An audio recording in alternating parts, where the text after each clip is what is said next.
spin, S minus 3 bars, so defined as Sx minus Isy. Right?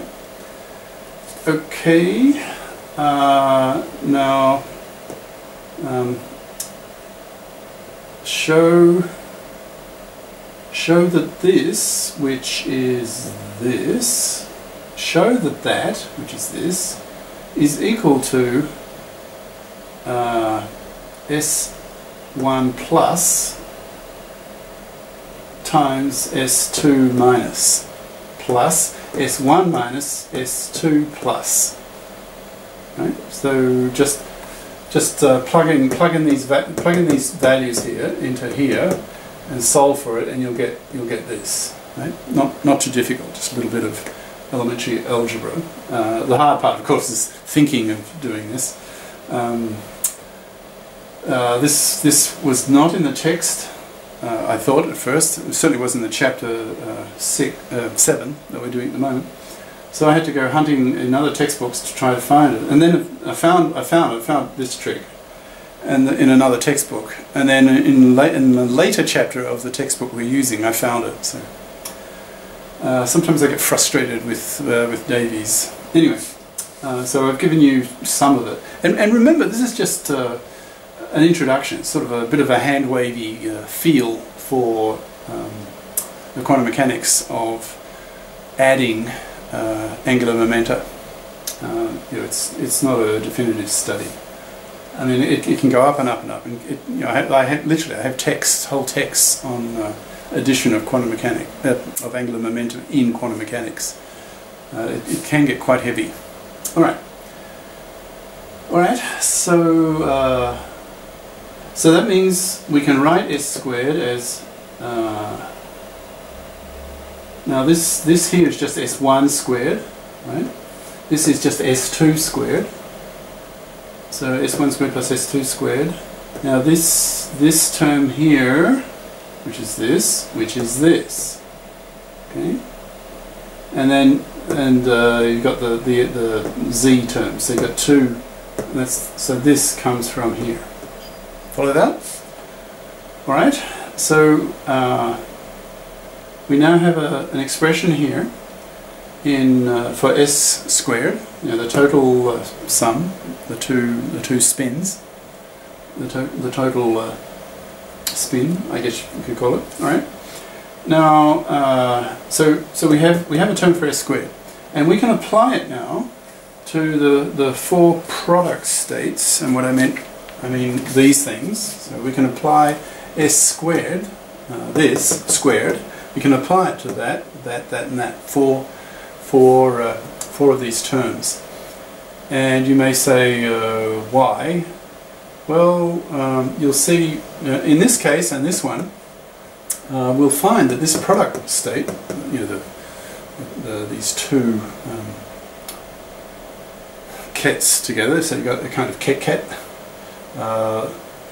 At grad level, you'd start calling this kind of thing a tensor product, but don't worry about it. It's sort of undergrad.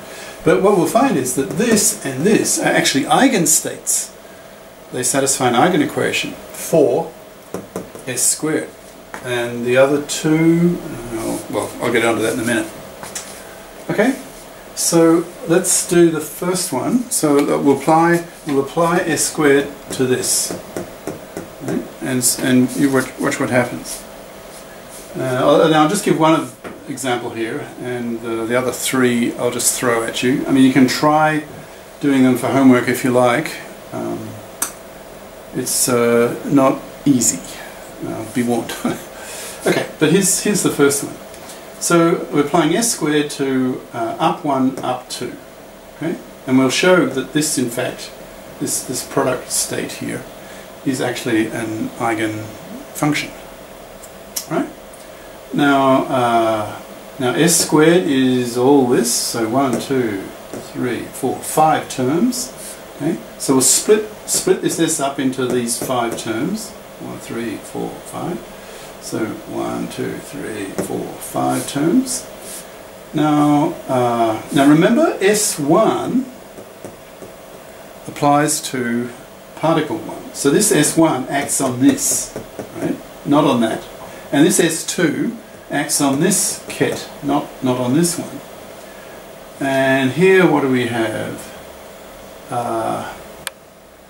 This is the down operator, right? Operating on particle 2. So this one operates on this one, ket up 2. This one here. So this one will lower it. So it'll take this up state and lower it. Okay, and this one will raise this state, but it's already at maximum because we're talking spin, right? There are only two eigenstates for spin, up and down. So you cannot raise a state that's already up. So that'll be 0. That's how we define the up and down states, right? So that'll be 0 because you cannot raise a state that's already up because that's the highest state. Okay. Now a similar logic here.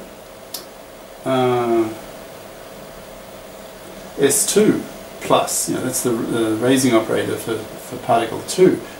Particle 2 is already in the up state, so that it cannot be raised further. So that's 0. So these plus minus up and down ladder operators, like that and that, drop out. They're just both 0. Now what about this one? Well, you're asking here, this is the operator for the z component of the first particle. So this operates on the up 1 ket, and this one similarly it operates on the up 2 ket.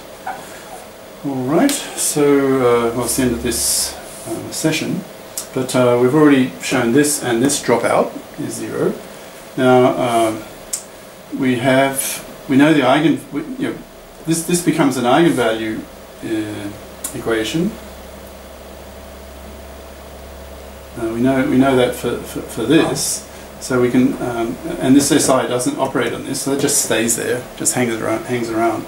But we do know we have an eigenequation for S1 squared of up 1, and it's you may remember it. It's what is it? 3 h bar squared over 4. So this here becomes 3 h bar squared over 4. Similar logic. This also becomes 3 h bar squared over 4. And this applied to this, so that's like the left-hand side, these two together, like the left-hand side of an eigenequation. So what's the eigenvalue for the z component for particle 1 that's up? Well, it'll be plus h bar over 2. Right? The two eigenvalues for spin, plus and minus h bar over 2. So this will give you plus h bar over 2 up 1, and similarly this it's the left hand side of an eigenequation. What's the z component? What's the eigenvalue for the z component of the second particle? Well, that also will be plus h bar over 2. So instead of this and this, you have h bar over 2 squared. Okay, so that'll give you h bar squared over 4 times 2, so that's h bar squared over 2. So a half h bar squared. And here you've got 3 h bar squared over 4, and again here, so that's 6 h bar squared over 4. That's the same as 3 h bar squared over 2, and you've got an h bar squared over 2 from here. Add them, so you get 3 plus 1 over 2, all over 2, so that's 4 over 2, that's 2. So the net result of all this is just 2 h bar squared ket. So that shows that up 1, up 2 is an eigenfunction, and the eigenvalue would be 2 h bar squared. I hope you followed all that reasoning. All right, till next session.